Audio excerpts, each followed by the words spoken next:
Parvardigor, duolarimizni qabul et. Ko'targan qo'llarimizni quruq qaytarma. Sen bizga berganing bilan sening mulking, azamating kamaymaydi, Parvardigor. Sendan ko'p narsani so'ramaymiz. Faqat sendan sobit iymonni so'raymiz.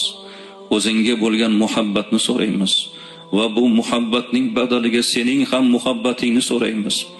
Rasulullohga bo'lgan muhabbatni so'raymiz. Parvardigor, bu oyda qiladigan ibodatlarimizni qabul et. Duolarimizni ijobat ayla.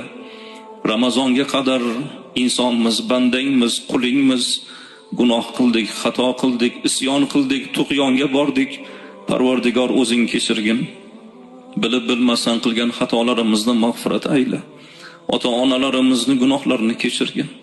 Bizlarni deb xatokor bo'lgan, ibodatlarda kamchiliklarga yo'l qo'ygan otamizni, onamizni jannat ahlidan qilgin.